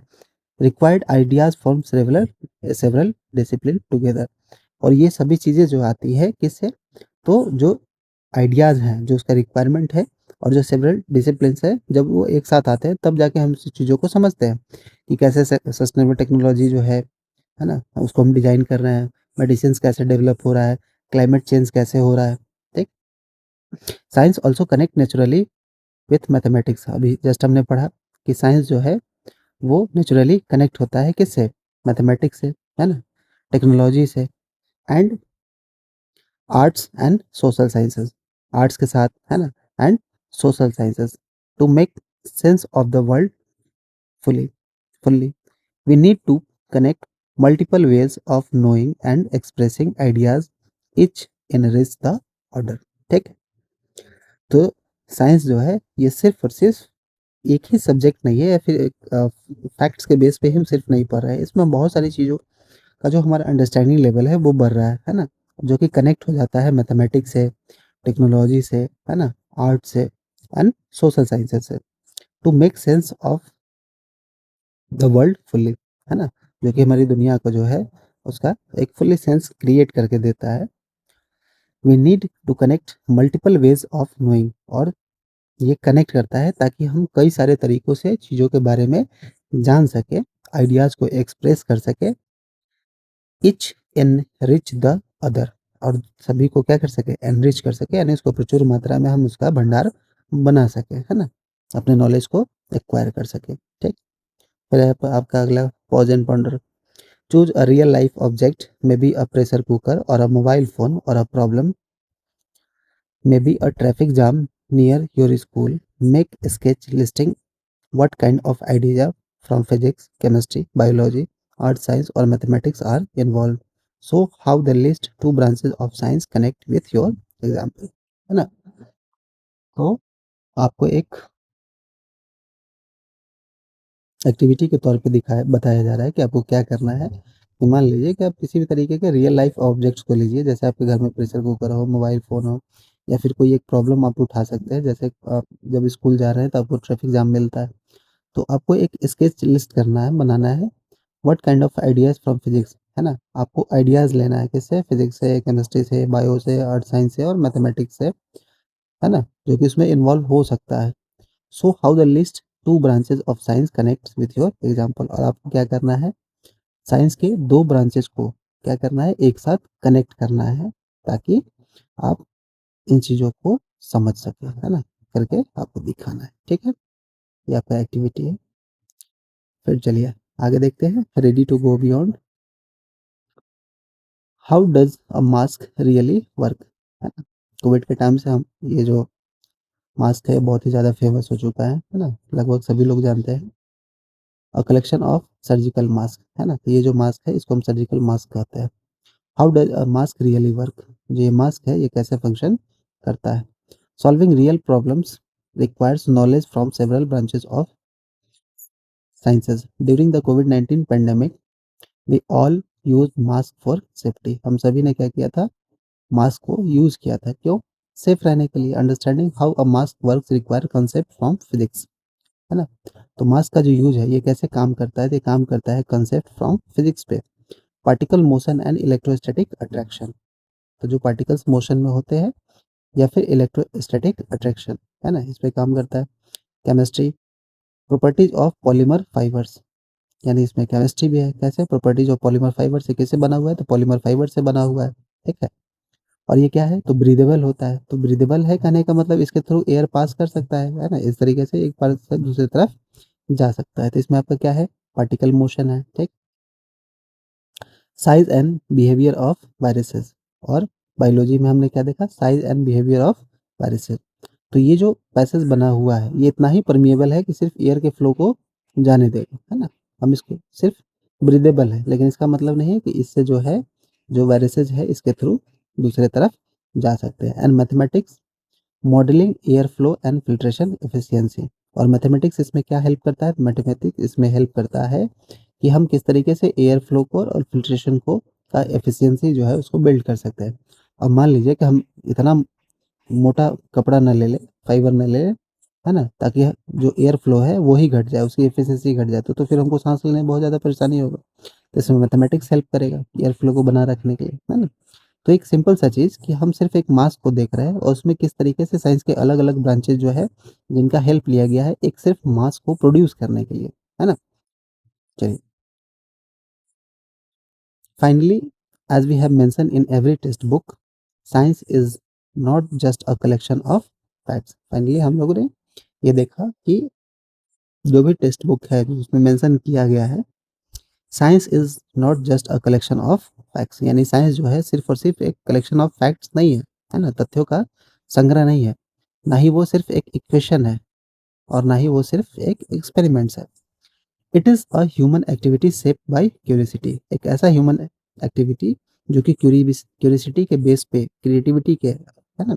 कोलैबोरेशन एंड केयरफुल क्वेश्चन के बेस पे, है ना? जो उसका एक्टिविटी है उसके बेस पे उसको शेप किया गया है। It grows as people ask question. ये आगे तब बढ़ता है जब मतलब लोग क्वेश्चन पूछते हैं, है ना? आइडियाज को टेस्ट करते हैं, शेयर रिजल्ट्स, है ना? जो रिजल्ट्स है उसको शेयर करते हैं एंड लर्न फ्रॉम मिस्टेक। सबसे जरूरी चीज, लर्न फ्रॉम मिस्टेक, है ना? हम गलतियों से हम क्या करते हैं? सीखते हैं।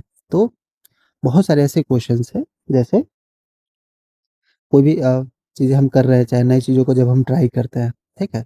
तो जैसे हमने बल्ब देखा है ना? तो बल्ब का जो इन्वेंशन है ना? वो हुआ, ठीक है? तो जो एडिशन है, उनसे एक साइंटिस्ट पूछते हैं, है ना? कि आप ये क्या बना रहे हैं? तो उन्होंने कहा कि हम ऐसा लाइट एमिटिंग डिवाइस बना रहे हैं, जो कि क्या करेगा? लाइट्स को एमिट करेगा, ठीक है?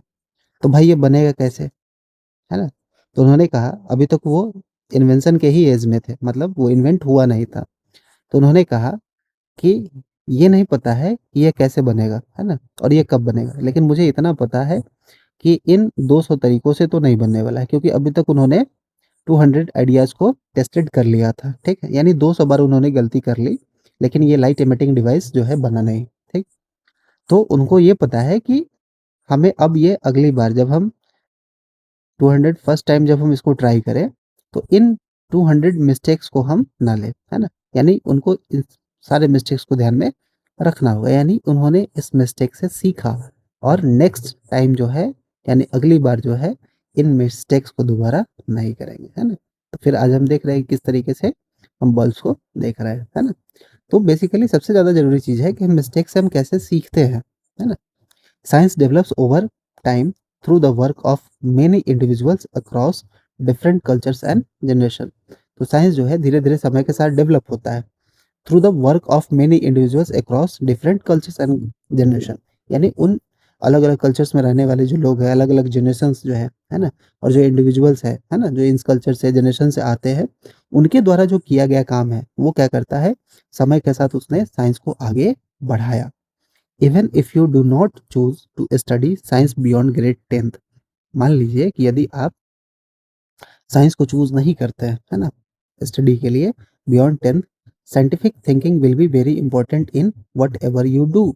आप जो भी कर रहे हैं, है ना, आपके डेली लाइफ डेली एक्टिविटी में जो भी चीज़ें ऐड ऑन हो रही है ना, जो एक्टिविटी आप कर रहे हैं, तो उसमें जो है साइंस का बहुत बड़ा रोल है, ठीक है? तो बिना साइंस का हम तो उसके बेस पे जो हमारा थिंकिंग डेवलप हुआ है, ठीक है? वो बहुत ही ज़्यादा इम्पोर्टेंट है, ताकि जो हम डे टू डे एक्टिविटी करते हैं, उसमें साइंस का यूज़ होता है। It helps you understand the technology that surrounds you and help you evaluate information critically and make sense of the world you live in. यानी ये आपको मदद करता है समझने में, है ना? Technology that surrounds you. वैसे है ना? जो टेक्निकल चीज़ें हैं, जो आपके सराउंडिंग्स में है, उनसे आप समझने का प्रयास करते हैं and helps to evaluate information, और उसके हेल्प से आप अपने इन्फॉर्मेशन को, जानकारी को जो है इवैल्यूएट करते हैं, है ना? उसका मूल्यांकन करते हैं critically and make sense of the world you live in, है ना? और जिस दुनिया में आप रह रहे हैं, उसके लिए सेंस क्रिएट करता है। As you begin this stage of exploration, है ना? तो इस स्टेज ऑफ एक्सप्लोरेशन की शुरुआत करने से पहले जब हम देख रहे हैं, science invite you not only to learn about the world.